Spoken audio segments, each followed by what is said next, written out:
believes that it's vital to deceive the people by having one public policy and a totally different policy in private. For example, here she is tonight in public, pretending not to hate Catholics. Your Eminence, Your Excellencies, members of the clergy, Alan Nance Smith, Donald and Melania, and all the distinguished guests. You know, earlier tonight, Al reminded me that when the first Al Smith ran for president, he chose as his running mate the progressive senator from Arkansas, Joseph T. Robinson, who was one of my husband's political heroes. This work that you do through the dinner, Al, you've done it now for 30 years, is such a labor of love. You've been a hero for both the children of the archdiocese and for the city of New York. And I think we all owe Al Smith a great, great round of applause.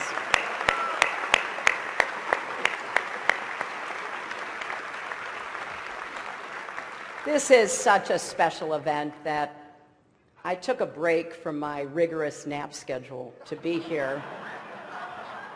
And as you've already heard, it's a treat for all of you too, because usually I charge a lot for speeches like this.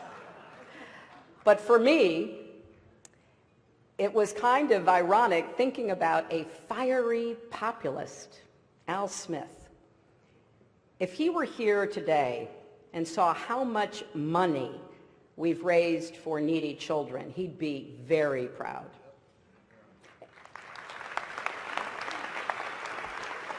And if he saw this magnificent room full of plutocrats celebrating his legacy, he'd be very confused. It's a special honor to be here with Your Eminence. Now, I know, Your Eminence, you were criticized for inviting both Donald and me here tonight. And you responded by saying, if I only sat down with those who were saints, I'd be taking all my meals alone. Now, just to be clear, I think the Cardinal is saying I'm not eligible for sainthood. But getting through these 3 debates with Donald has to count as a miracle.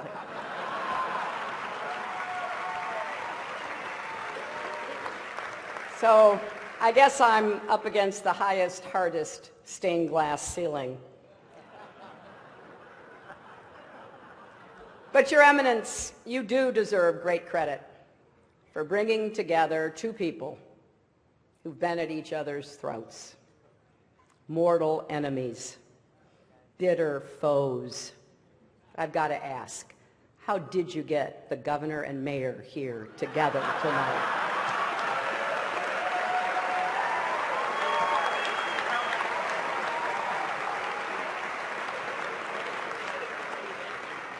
Now, I've got to say, there are a lot of friendly faces here in this room, people that I've been privileged to know and to work with. I just want to put you all in a basket of adorables.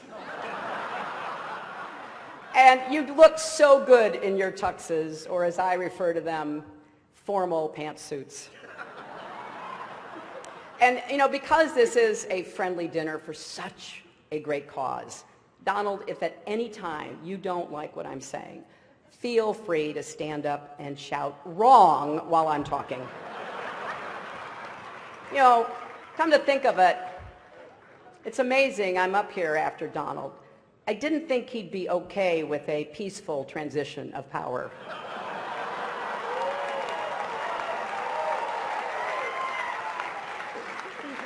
And Donald, after listening to your speech, I will also enjoy listening to Mike Pence deny that you ever gave it.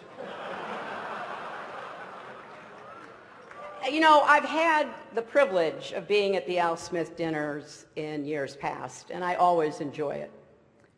But remember, if you're not happy with the way it comes out, it must be rigged. And it's always a special treat for me to be back in New York, a city that I love and which I think truly embodies the best of America. You know, don't you think? People look at the Statue of Liberty and they see a proud symbol of our history as a nation of immigrants, a beacon of hope for people around the world. Donald looks at the Statue of Liberty and sees a 4. Maybe a 5 if she loses the torch and tablet and changes her hair. You know, come to think of it, you know what would be a good number for a woman? 45. But I digress. Now, I'm going to try my best tonight. But I understand I am not known for my sense of humor. That's why it did take a village to write these jokes. People say, and I hear them, I know, they say, I'm boring compared to Donald. But I'm not boring at all. In fact, I'm the life of every party I attend, and I've been to 3. And when the parties get out of hand, as occasionally they do, it's important to have a responsible chaperone who can get everyone home safely. And that is why I picked Tim Kaine to be my vice president. Now, you notice there is no teleprompter here tonight, which is probably smart because maybe you saw Donald dismantle his prompter the other day. And I get that. They're hard to keep up with, and I'm sure it's even harder when you're translating from the original Russian.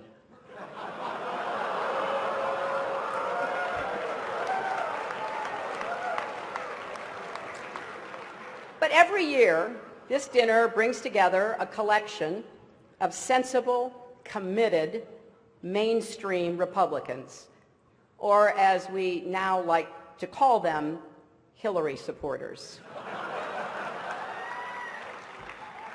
Now, some of my critics, and I hear that too, yeah, they think I only say what people want to hear. Well, tonight that is true. And here's exactly what you want to hear. This election will be over very, very soon.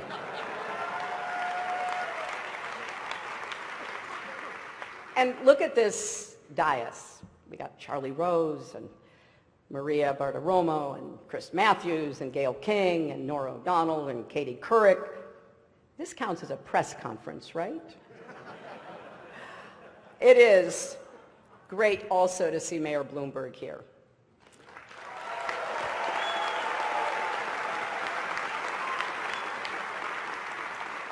It's a shame he's not speaking tonight. I'm curious to hear what a billionaire has to say.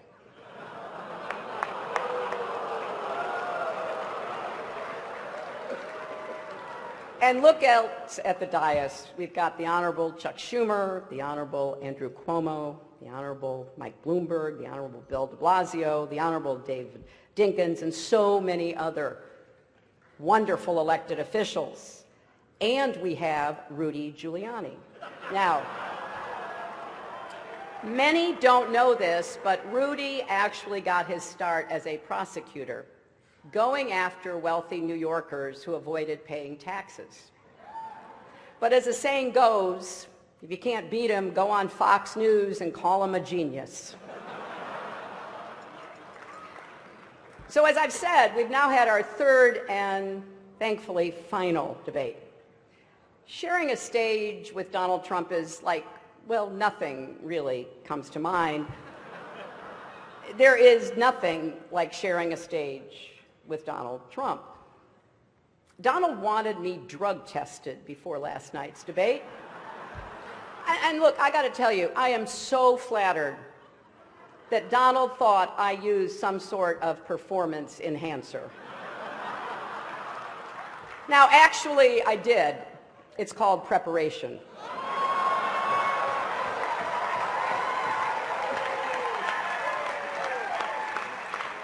And looking back, I've had to listen to Donald for 3 full debates.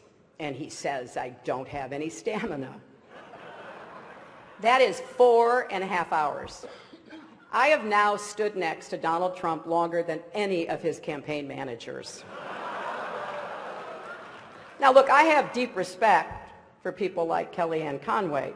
She's working day and night for Donald, and because she's a contractor, he's probably not even going to pay her. But I think the good news is that the debates finally allowed Republicans to unite around their candidate. The bad news is it's Mike Pence. And it's been a long, long campaign. That should be one of our highest priorities, shortening the campaigns. And whoever wins this election, the outcome will be historic. We'll either have the first female president or the first president who started a Twitter war with Cher. And if Donald does win, it'll be awkward at the annual President's Day photo when all the former presidents gather at the White House, and not just with Bill. How is Barack going to get past the Muslim ban? Now, Republicans in particular seem frustrated with their nominee. Paul Ryan told the Republican members of the House, you don't have to support the top of the ticket. Don't worry about anyone besides yourself. Just do what's in your own best interests. So I guess Donald really has unified his party around his core philosophy. And I don't understand their unhappiness. They say Donald doesn't have any policies. He has no policies. I keep hearing that. I'd actually like to defend him on this. Donald has issues. Serious issues. Really, really serious issues. And I worry about Donald's go-it-alone attitude. For example, at his convention when he said, "I alone can fix it." You know, in the 90s, I said the same thing about America's health care system, and it didn't work out so well for me either. But speaking of health, Donald has been very concerned about mine. Very concerned. He actually sent a car to bring me here tonight. Actually, it was a hearse.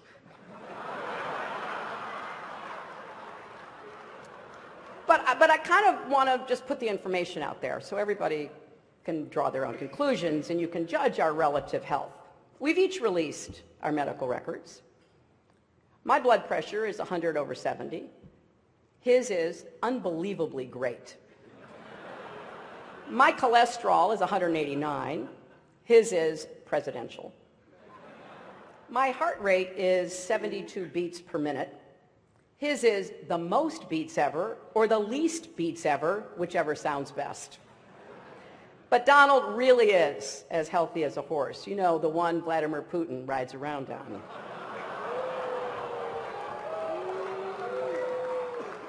But I can say without fear of contradiction tonight that I will be the healthiest and youngest woman ever to serve as president.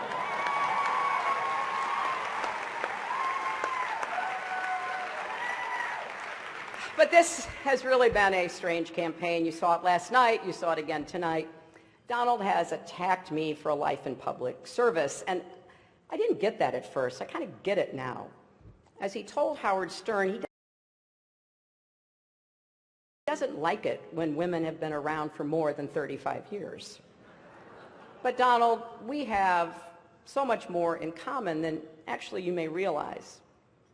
For example, I've tried to inspire young people by showing them that with resilience and hard work, anything is possible, and you're doing the same. A third-grade teacher told me that one of her students refused to turn in his homework because it was under audit. And here's another similarity.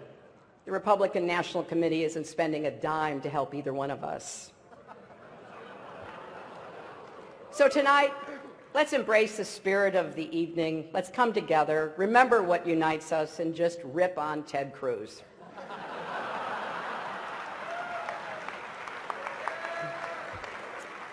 I hope you enjoyed my remarks tonight. I said no to some jokes that I thought were over the line. But I suppose you can judge for yourself on WikiLeaks in the next few days. Donald will tell us after the benediction whether he accepts that this dinner is over. He has to wait and see. But there's nothing funny about the stakes in this election. In the end, what makes this dinner important are not the jokes we tell, but the legacy that we carry forward. It is often easy to forget how far this country has come. And there are a lot of people in this room tonight who themselves, or their parents or grandparents, came here as immigrants, made a life for yourselves, took advantage of the American dream and the greatest system that has ever been created in the history of the world to unleash the individual talents, energy, and ambition of everyone willing to work hard. And when I think about what Al Smith went through, it's important to just reflect how groundbreaking it was for him, a Catholic, to be my party's nominee for president. Don't forget, school boards sent home letters with children saying that if Al Smith is elected president, you will not be allowed to have or read a Bible. Voters were told that he would annul Protestant marriages. And I saw a story recently that said people even claimed the Holland Tunnel was a secret passageway to connect Rome and America to help the Pope rule our country.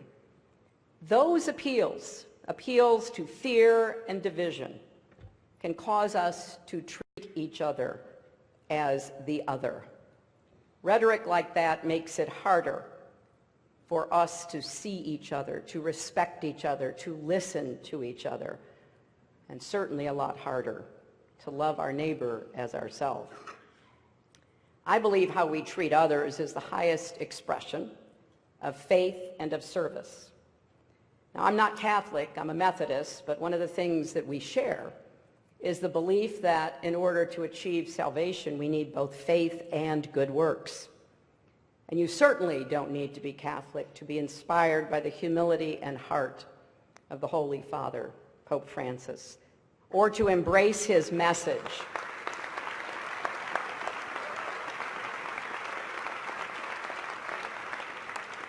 His message about rejecting a mindset of hostility, his calls to reduce inequality, his warnings about climate change, his appeal that we build bridges, not walls. Now, as you may know, my running mate, Tim, is Catholic and went to Jesuit schools, and one of the things he and I have talked about is this idea from the Jesuits of the Magus, the more, the better. Well, we need to get better at finding ways to disagree on matters of policy while agreeing on questions of decency and civility. How we talk to each other, treat each other, respect each other. So I've taken this concept of Magus to heart in this campaign as best as one can in the daily heat, the back and forth of a presidential campaign, to ask how we can do more for each other and better for each other. Because I believe that for each of us, our greatest monument on this earth won't be what we build, but the lives we touch. And that is ultimately what this dinner is all about. And it's why it's been such a great honor to join you all again. Thank you.